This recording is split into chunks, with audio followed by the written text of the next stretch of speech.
All right. So I would say let's introduce our illustrious round here. And I would like to start here to my left with Christian. Christian is the Chief Financial Officer of Siemens Factory Automation. And in his role, I would assume you have a substantial interest in impactful innovation. Welcome to the panel, Christian. Thanks. Then we also have Timo with us here on stage. He is intrapreneur at Siemens, and as head of Data-Driven X, a Siemens internal startup, he's definitely what it needs to be a corporate explorer. So welcome, Timo.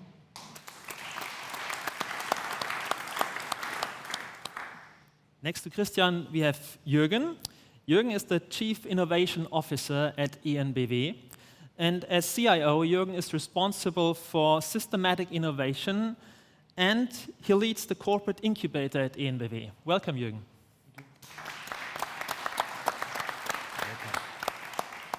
Well, Stefan has experienced what it means to successfully scale and incubate a corporate venture with Refine My Site at Bosch. Welcome to the stage. Thank you. And last not least, we have Adriano with us. Adriano is the leader of the IBM Garage for the DACH region and is also responsible for the product transformation in EMEA. He has vast experience in business modeling and also in business transformation. Welcome, Adriano. Welcome, all of you. Thank you. Thank you. So, I'd like to start with you, Christian. And talking about impact, I'm interested in your perspective on impact in regards to innovation. One could assume that in your role as Chief Financial Officer, impact is all about financials. So, what are your expectations on new business ideas within Siemens? Okay, thanks for the question, but allow me a comment first. Thanks for having me. It was great so far. I really appreciate being here. And I mean, as a CFO, you normally don't get that many invitations to innovation events. So I really appreciate it. And another one that I want to bring up is I was not really clear what I will hear during the day. It was extremely inspiring for me. A lot of learnings inside already. And what I really liked most, it was not a technology pitch. We've been talking about people, behavior, culture, leadership. We've been talking about the big impacts we're going to see in the future. And we have been talking about customer. I think I heard the word customer as much as in the last sales meeting I attended. And that's really a big change, and I think that's worth an applause to all of you who presented so far. Now coming to the question, and normally I would feel now like a lawyer to say, it depends. But we are now talking about explorational innovations, okay? And how to measure them and what I expect from them. And you're right, and I think we heard it today already. The financial KPIs are probably not the right ones, depending on the phase that innovation is in. Because in the very early beginning, it's just an idea. So if I now force somebody in the status of an idea to bring me a 10 years business plan and then value those against each other and do my allocation based on that, that's probably not right, because nobody can predict the future. And we probably, if I force them into a business plan, then they want to do it. And if they don't achieve it in the beginning, we give them a second chance and a third chance, and they're riding dead horses. And we don't want to have that either. So that means in the very early beginning, you have to allocate capital in a different way. And how we do it is we separate processes completely. It doesn't mean we don't have a process. We have built in a process for those exploratory innovations, which is our innovation framework, which we implemented with a lot of help of Bosch. Thanks for that. And there we're looking at small periods of time, and we allocate money to an idea. And then the question is, what is success in that time?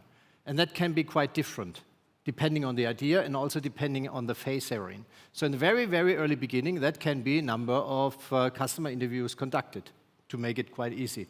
And it could be connected devices. It could be anything. It's very important that we align what are the success factors and that we can measure them somehow. And then after that phase, the team itself decides whether they want to continue or not. And we learned before only 10% of the ideas are successful, so that means it's pretty normal that during the time they fail. And failure is nothing bad, then they start something new again. And for us, I will get suspicious if out of 15 ideas, 13 continue. Because then there must be something wrong. Yeah? So that would be a KPI that I'm looking at. That's a very easy one. But what I mean with that is as long as they are so small, you have to somehow protect them. Because they can't stand the race against our core business if it comes to ROE or any other financial KPIs. So you have to find different ways. At a certain time, till it's come to scaling, sooner or later, you have to set them out in the wind, and then they have to stand that. But in the very early beginning, I think it's extremely important that we protect them. We give them some money. They have to achieve their targets. They have to decide whether they want to continue. We are looking at that as well. And then we move on from there. I think I don't want to take more time for the first question. Resonates very well for me, but that's fine. But I would like just hand over that topic to Jürgen. So Jürgen, as in the role of being the Chief Innovation Officer, you're also responsible for impactful innovation, I assume. So you might have some KPIs. And I'm interested in your perspective on it. You've just heard Christian, so what's your perspective on impact of innovation at ENBW? Yep. First of all, thank you for having me here. I think we can discuss over days now about impact and so on. First thing is, for me, each corporation has to identify the own part of what kind of innovation we want to do. For ENBW, we are doing it since 10 years, more or less, and we want to build new businesses. 10 years back, Fukushima, we had to challenge our business model, and so therefore we said we need new ideas, which is always coming in the future on new business models. That is what we are doing. It's not product, it's not process, we want to build new businesses. And the impact for us on new businesses is that these businesses are growing and getting to that size that they can compete with core business. And therefore, we measure impact more or less on the growth factors. What is the annual growth rate on the revenue, on the top line, or recurring revenue? And what is the company value we can figure out, and is the company value of that company growing? That's all about. These are the two measures we have. We tried a lot of things, cost center, we tried to do innovations on top project, we tried to, as all of us who are doing it 10 years, tried a lot. We figured out these companies develop best if they stand on their own feet as an own legal entity, and from there we drive them and see if they are growing, and once they are growing fast enough, then they will be successful sooner or later. That's how we see it. It does not have to be the right answer for all of us. I think we dive a little bit deeper later in that discussion. Yeah, so thank you very much, Christian and Jürgen, for sharing your perspectives.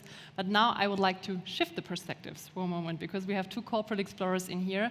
So you just heard what Christian and Jürgen think about the term of impact. What do you say from your perspective within Bosch and Siemens, scaling a venture? So what are the biggest challenges? Maybe starting with you, Stefan, and Timo, you just add your thoughts on what Stefan mentions. Okay, thanks. I also want to mention first, we talked previous about incentivation. I just want to make a comment, like having this kind of events and inviting people like us, like for me, this feels like a very huge appreciation. So this motivates me a lot, and this is some kind of incentivation as well. Nice to hear that. And yeah, regarding this topic, I'm totally with Christian, who said at the beginning, it depends. Yeah, it depends very much on the scenario. And on our scenario, it's like we are more like a Horizon 3 Explore project in a very hardware-driven corporation, dealing with things like collaborative planning on construction sites with all the participants, that they rely on a flow, that they really know what they're doing each week. So something really connected to the long-term vision.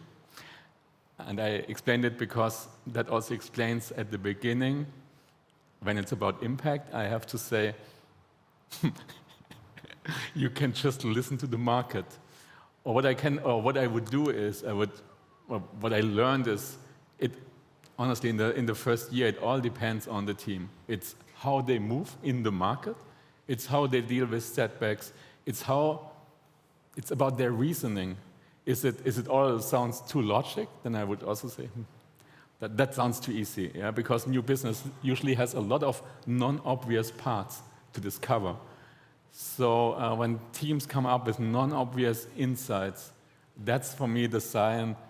Yeah, they dig really deep into this market, and so that's what would give me trust in the first year. And then, of course, it has to be repeatable. You need in the market, you need multiplicators. You need people like in our case, like lean consultants who go for this transformation, that they care about it, that teams work differently on construction. And when all this fits together, then of course it's, again, I have to say, it depends a lot on the overall strategy of your corporate. So do they see this as a very important cornerstone to their business? Is it for them, do they realize, oh, this could be an important part to get a lot of stickiness of all the companies in this business, even if it's decoupled from the hardware thing. And when all fits together, that would be my example. Then please go for it. Yeah. Very nice. Timo, your perspectives.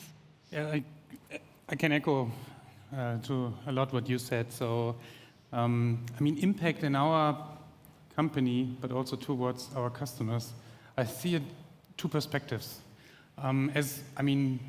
Me and my team, we are, so to say, one of the first generation of incubators in these formats here. And here we see an impact also in the existing corporate. It started with finding allies in the company who are willing to go onto that endeavor, acting like a kind of explorers in the corporate, not for immediate business impact, but for provoking some kind of change, a willingness to create something new. And on the other hand, as Data-Driven X try to establish a trustworthy data stream between machines and financial institutes to a complete new target group for Siemens.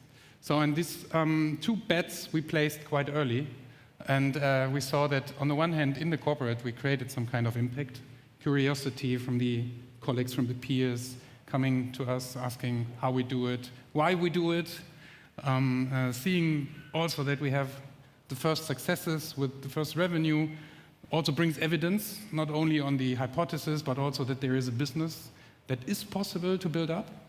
And with that, also a new business for the new target group for Siemens, so the financial institutes. And that in the end, in the entire ecosystem, brings again an impact to our today's customers, machine user and machine builder. So in that perspective, we completely we still try something new in the hope that we can really create some additional value for a bigger ecosystem. And this impact we can feel day by day, as currently in Central Europe. So let's see. We're on the way to scale, so still in incubation. So let's see how the impact in other world areas will be. Perfect. So at least big congrats to you for going on this journey. That's connected to a lot of courage. And I think you, as I mentioned, you have all it needs to be a corporate explorer. And what I heard from you is a lot about empowerment, taking people with you. And that brings me to a question to you, Adriano, because you focus on empowering teams to create business impact. So first of all, what do you when do you consider something as impactful, and how exactly do you think can we empower the teams to go on this journey? Yeah, I mean, in very interesting perspectives here, and I typically come kind of as a consultant in either to help you guys or to help you guys, right, on both sides. And the first thing I'm trying to fix, to basically, if they are struggling, is basically to really be clear about what's the business value we want to deliver, right? So very often it's not clearly articulated by the leadership what brings business value, what are KPIs, what is the direction, right? And articulate that as a clear goal towards the teams that are basically trying to innovate in this direction, right? And the same accounts for the teams, right? That they are basically able to understand what brings value and then to iterate against this value and really find good ways to basically really show the value to the organization. And it doesn't need to be financial, right? There's lots of like learning in earlier stages. There's many different ways to articulate that well, but really bringing that together and doing exercises, workshops to nail down the value to like, this is the piece where you focus. Because then very often where teams are struggling is like the world, the possibilities are so broad. And what helps them most is like to create focus, right? And we're doing that to basically going in and really understanding what is the value and shape that and focus the teams and the leadership on that. And to the second question, empowering. So my passion lies really in helping teams and organizations to basically create impactful digital products, right? And one thing that I've seen is that there's many innovation processes, and they basically all look the same, and things are happening and failing. So from my perspective, and maybe a little provocative for today, it's not so much about the process. And at the end of the day, and also if we look into the startup world, what really matters is actually the team, right? So I put a lot of emphasis in my work to coach the teams, to give them the skills so that they can learn all the like design thinking skills, agility skills. I mean, that doesn't fall from heaven, right? And this is really something where I'm trying to help the teams to understand where are the boundaries, to have those necessary skills. But you can very often have a team who's like very good empowered, right, or have like the right skills. But if the organization is not set up to basically support this, and that's then the next thing to talk about. Okay, do you have the right operating model and all of that? And let me add also another perspective to that because we've talked a lot about explore, exploit, and things like that. I think, and also we heard portfolio numbers like put 60-70% of your bets into exploit. What I'm saying is like in exploit, you can have really more impact because the business cases are really easier to achieve. It's far more obvious, but the organizations are a little bit more difficult. So in order to create impact, I'm really trying to bring the organization to the space that they are able to have this kind of product mindset, right, to drive innovation forward, right? So in short, focus on value and focus on the core. That's what I'm trying to do in my work, on both sides. Touching or building up upon that, what you just said, and we had in our first statements already, we're touching some organizational aspects, and you just say building to the core. So would you rather say, how should you set up these innovation organizational-wise? So would you rather be more close to the core and use the organization you have, or would you try to separate it far from the core? What is your perspective on this? So I strongly believe in the power of autonomous squads and teams that can drive value and innovation, right? And the best thing if you can achieve that within the core organization. So what we're fostering is kind of coaching and helping teams to become product-led and product mindset and to adapt product-led growth strategies, right? And to build the organization around that. It's that basically supports that, right? So really starting to cut the business into products, starting to build cross-functional squads, right? Building organizations on top of that that basically support that. Okay. Jürgen, I think you, within ENBW and with the corporate incubator there, you have quite a distinct way of doing so. And I would be very interested in your perspective on if innovating close to the core or far from the core. What's your take on that? Well, that was a key question for us building up the innovation organization as is of today. And you cannot say there is the innovation and this has to be far or close. You have to figure out which roles in the organization better stay closer to the corporation or stay away from the corporation. And by the way, you always have to trim that. The corporation always has the trend to love this small, nice things so much that they cannot move anymore. So you always have to trim that a little bit. In the innovation, ideation, portfolio, and strategy part, we have very close to the corporation because we need all the knowledge from the corporation and we want to use these unfair advantages there. The incubator itself, the Enpulse venture, is an out-funded organization, GmbH, independent, with a very, very limited set of rules they have to fulfill compared to the AG, to the corporation. A very, very small set of rules they have to follow. They can choose if they use procurement or not. And from there, we then found the new ventures with the new business ideas even one step further away from the corporation, that they have the most flexibility and the less rule set to develop best. This is what we figured out has the advantage that they can move much faster, and we can keep that close contact to the corporation, which we can help if that works and if the time is right for it. And there is another big advantage to that. As these are legal entities, we can look for entrepreneurs who can drive it. And we can attract totally different people with that setup. They're coming to us and saying, we would like to run one of these businesses with a kind of close to a corporation, but not too close to a corporation. So we find entrepreneurs who are really coming to us and say, how can we get one of these ideas and bring that to a business? These are the main differences we have. We think for us it's right to move the business once we fund it and grow it away from the business. Some interesting follow-up questions come to my mind, but before I would like to ask Christian that with the validation engine you've just implemented at Siemens and the framework it's rooted in, there you support teams and enable teams to validate and then incubate their business ideas, right?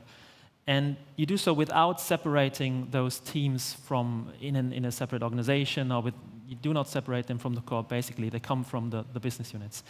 But even though those teams in the process, latest when they found their product market fit, when they validated their idea and then want to incubate and scale their business, they have to find what we call a happy home within the organization. So some business of Siemens has to kind of say, yeah, that's something I want to support. And I could assume, I can imagine, and I know that this finding a happy home and getting the support it takes is quite challenging. And I would like to know, what would you recommend in overcoming those challenges to find a happy home and there incubate and scale your business? Okay, thanks for that. First of all, I think we have a different approach, but we also have a completely different business that you have to keep in mind. Yeah. So, I mean, we see the reason why we want to bring them back into a happy home and into the normal business, because we think that we can scale much faster then. So, if we, for example, find now a new solution for an existing customer, for an existing vertical, once this is up and running and we use our worldwide organization and we bring it in there, they can help them to scale like hell. Why? Because they don't have to care about the support functions. They are all there. The systems are all there. The sales is there already, everywhere. We have the contact to the customers, and with that we can scale much faster, as long as it is somehow close to what we are doing. Mm-hmm. The further away that is, the further I would consider perhaps even keeping them on themselves. So now you ask a question, how do we overcome the challenges? So first of all, I think I spoke about capital allocation very early beginning. It's not so easy, because what you do is you take away money and resources from your core business and give that to somebody else. Absolutely. They may not like it as our resources and capital is limited. So they probably don't get what they want, and you take it away and give it to somebody else. You are the CFO, you can do it, right? Yeah, exactly. So we are doing that. And now, after a certain amount of time, you give that business back in there. Yeah? And now the first thing is, I think you have to give both the core business and the innovation, the incubators, a better overall picture. That starts with being humble. So I think the guys who are spending the money on the explore topics should be humble to the core business who are earning the money, giving it to them to allow for what they do. At the same time, I think we have to raise the awareness to the core business that these guys may protect their future if disruption is hitting. Yeah? And this awareness that they all get the overall picture why we are doing it, I think is the basis, the first basis on how they are accepted in there. And then if it comes home, of course, they probably lose a bit of freedom, because before they can decide whatever they want in the area, and as long as they hit their targets, now they are part of a bigger group. So maybe they have to adjust their own targets to the better good of the bigger unit. And this is something they have to get used to as well. So I think it's a learning on both sides. And it's the same that we need to educate then also the core business, if they come in, not to press them completely into the other processes from one day to the other, because that would probably demotivate and kill those business ideas in the early stage. So that means it's the next step. It's like if your kids are raising up in the very early beginning, you have them with you the whole day, then you let them out, you let them in kindergarten, then you let them the first time over street. Probably they're getting a bit further away and they're getting more independent, but you still have to watch them. So what I mean is also for us, as a management, we have to closely observe what is happening and how that going back into the happy home is working. We're still in the early learning phase of that, yeah? So I think we will make a lot of mistakes. We'll learn out of them. We'll try to get better. It's not easy. It's not solved yet, but that's the idea behind. And hopefully with the right people and the right mindset, I think we can make that a success. And we learned a lot about the importance of a team. But having the opportunity of seeing two different approaches of innovation and incubation, I would also like to ask you, Jürgen, do you see any different challenges of reintegrating those new ventures into the core business as you have it totally separated?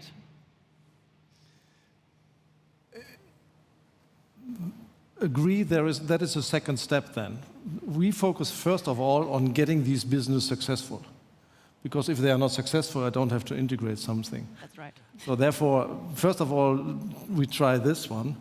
How are we doing that? If we start a business as a legal entity, we as EnBW just take a very, very small share on that. 10%, 15%, 20%. The rest goes to the founders. That drives responsibility. They want to grow their own business. And of course, over the time, we give them money and so on, and with that, we increase the shares. Once we say, okay, it's getting successful, we can increase the shares towards majority or even more.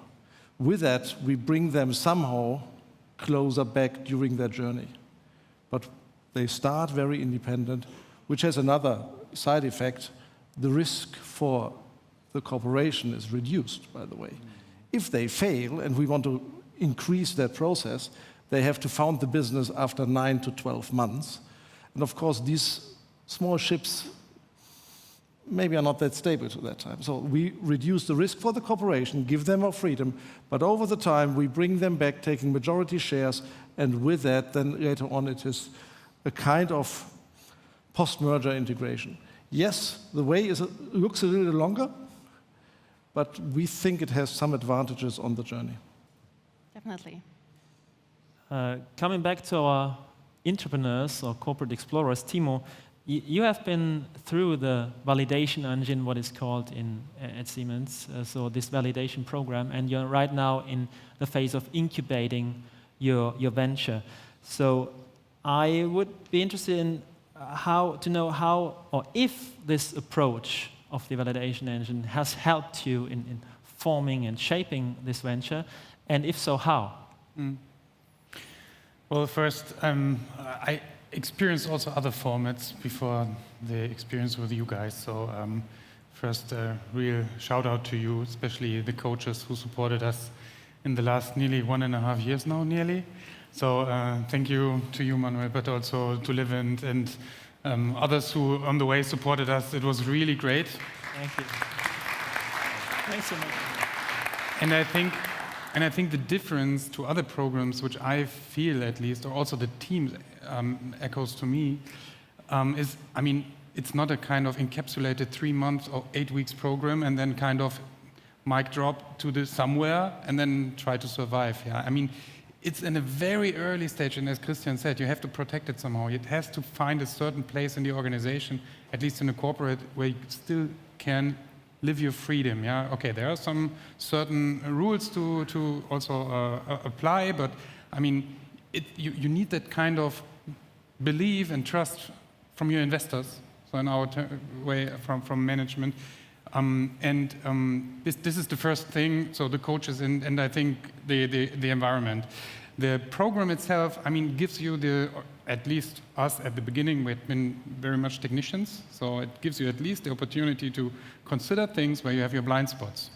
And also having the validation engine systematics, I mean, we also could feedback, and I think it's slightly different to how it was a year ago. So I think this also shows how flexible you guys, or at least the format so far was, to adapt and also bring in learnings from the early adopters, so to say, in the program for the next, I think it's batch 4 now running. So I think it improves more and more by time, and it's not this kind of, here's the book, read it and do it. And I think this is really something I at least, from the team, thank you to you guys. And I mean, do I call myself a fan? At least I support it, and I recommend the systematic also to my peers and other colleagues. Glad to hear that, Timo. Thank you very much. Stefan? Well, we were talking a lot about challenges, and therefore, Stefan, I would like to raise one last question before we can open up questions from our audience. So, looking back, do you think that if you grew your venture outside of a corporate, do you think your path would have looked different? Definitely yes. I mean, for sure we would have missed a lot of innovation theater if we would be outside, probably. But I mean, both ways would be huge challenges. And I mean, one aspect, also Jürgen mentioned it, and it's an important one. Probably the founders would have shares on the solution, and that's quite an interesting part I have to mention. So I would consider this as my next adventure. No, but yeah, I don't want to cry, but coming a bit to the sobering part, it's of course like being in a corporate. At one point, also you have to. You have to see that for the corporate, they have rules, they have laws, they have their processes, and we have, even as entrepreneurs, to accept that it makes sense for the corporate. So we maybe at my early year, I would say, oh, we have to change all the processes here. No, that's a bit from my learning. I would say, no, I understand that they make sense. Even if for us, it produces insane friction and frustration. Even imagine you're going on incubation and you want to write your first invoice, and it takes 6 months. And when the customer receives it, he directly receives immediately the warning why he hasn't paid it yet. So it brings you in special situations. The good thing at the end, I also have to say, with a lot of energy, and that's what we are really proud of. We showed, you can reach it. Yeah, you can really reach it. And the extra benefit is you can bring this growth mindset. You can bring it even more into your corporate. Yeah. Even if it's maybe on a small basis, maybe it's just one single project, but it's a good start. And And that's also something which gives us a very good feeling about it. So that also gives us motivation.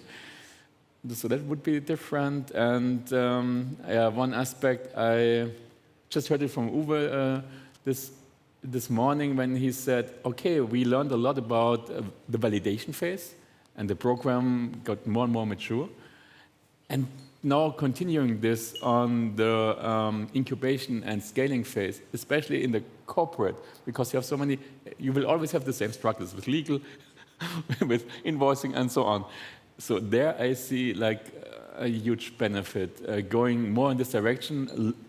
It will have a learning phase, so I cannot imagine that it will directly work pretty well. But over the years, you might have a lot of entrepreneurs in the corporate. Yeah. I can imagine, definitely. So thank you very much for sharing your opinion. Then I would say we have... Can I add a Yeah, definitely. What I'm really seeing, and I'm feeling it's a little bit the elephant in the room, and nobody has stated it today, but it comes across every time here, and we heard like corporations need rules and all that's fine, but at the end of the day, they're also responsible to allow that innovation inside the company, right? And one big inhibitor that I always hear or see is basically really bad technology platforms where this is happening, right? So, I mean, I've seen so many teams getting demotivated, not by procurement and leadership and all of that, it's just because it takes 1 year to basically get access to certain data in the core systems, for example. And this is kind of, I see also as a challenge coming across different enterprises. There is definitely room for improvement there. I absolutely agree to that. So regrettably, we're heading quickly towards the end of this panel discussion as we're already advanced in time, but I do not want to end this round without at least giving the chance to our live audience here to raise one or maybe two questions. I think there's one in the middle. Where's our microphone? Kaya? Thank you very much.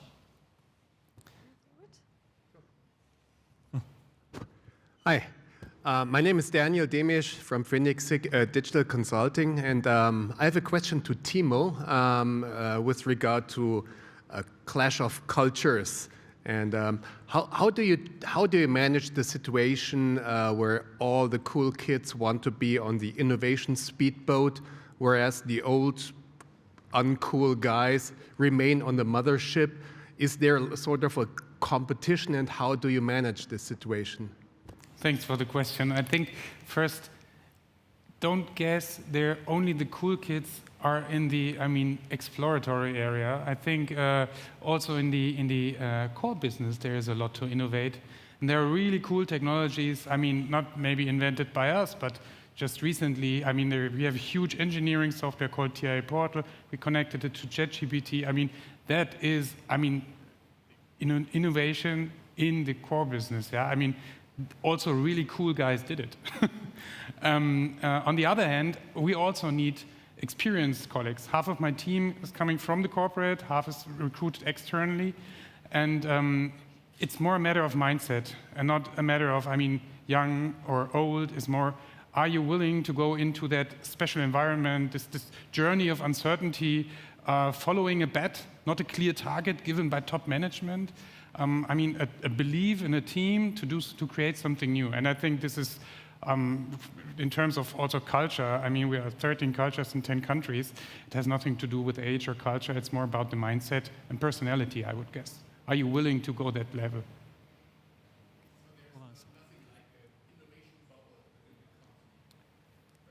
Maybe once again with the mic. So you don't have the situation of an innovation bubble which is separated from the core business, because this is something that we talked about earlier. Well, there is a time where you have to go into a tunnel with your team, for sure. And for each topic, it's probably a different duration.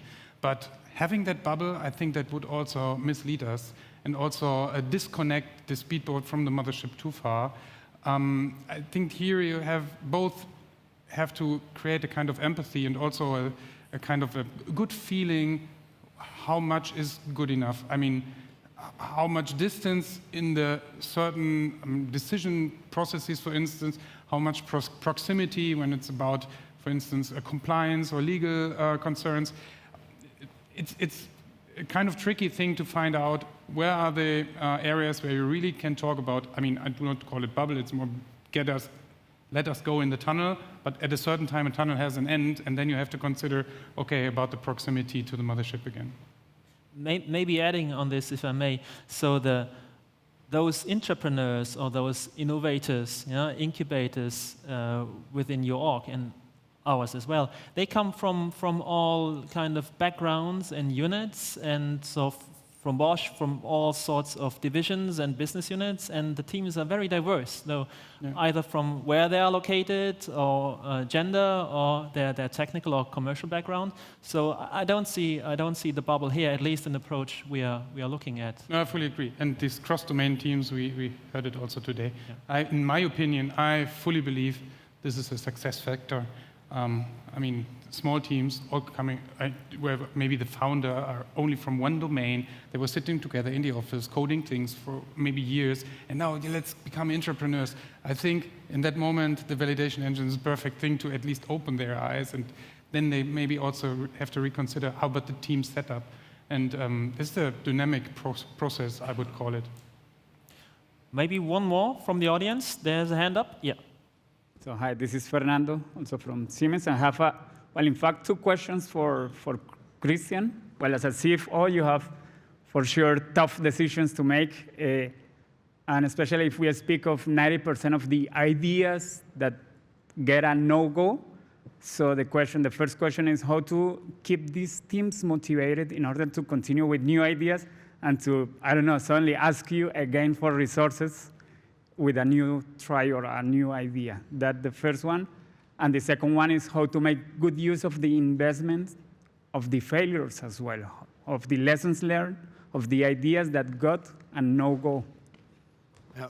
Okay, it's a good question. I think, first of all, you don't have to keep them that much motivated by external. They are motivated internally. But what you need to set up, you need to have an environment of trust. And then you have to make sure that failure is not something bad. And I mean, you can learn it. I at least could learn it from my kids. They are doing this gaming stuff, and they fail each and every day, and they continue doing so because it's a safe environment. They're getting better with that. Each and every time they do, they come to a level higher. And it's not the case that they fail and they said, oh, I'm frustrated, I throw away and I never do it again. And it's the same here.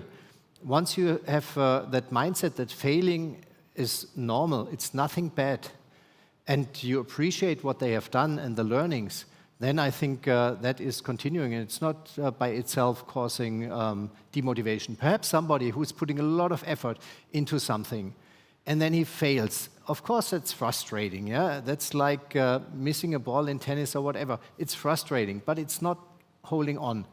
So next morning they get up, and they try it again, they try it differently. And I think that's the majority. If you always have to do it externally and you have to motivate them again, then I think it wouldn't work. That's number one of your question. And number two, could you repeat that one? It was how to make good use of the investments of the failures. Okay. So we are, of course, sharing that. So we are not doing it in a closed room, but we are sharing experience. The teams are working together. The teams are coming together on events. They are showing what they have done, and they are also sharing if they fail and why. And sometimes it's nothing bad, and I think I really like that, because in the former times when I started my career, it was about you have a technological feasible product, you invented it, you brought it out, and then you expected the customers to buy it. And if not, then they were not clever enough that they see the great value in it. Yeah? And that has completely changed. Sometimes it's technologically feasible, and it would even be something the customer would like, but they are not willing to pay for it. Or the business doesn't work, the business model doesn't work out. Whatever it is, and then they stop it at that time. So I mean, sharing that learning experience is helping them. And this is also a kind of team-building event. Yeah? So they're coming together, work the next time, and some of our teams have worked together from different business environments and across different countries. And it's also a good experience, and they learn from each other, and then they have their kind of own, let's say, circle where they regularly meet and they ask for advice and whatever. So that's also working by itself, more or less. Perfect. So taking a look at the time, unfortunately, we have to close this panel here. I would like to thank each one of you for being part of this panel, sharing your experiences. So one big round of applause to our panelists.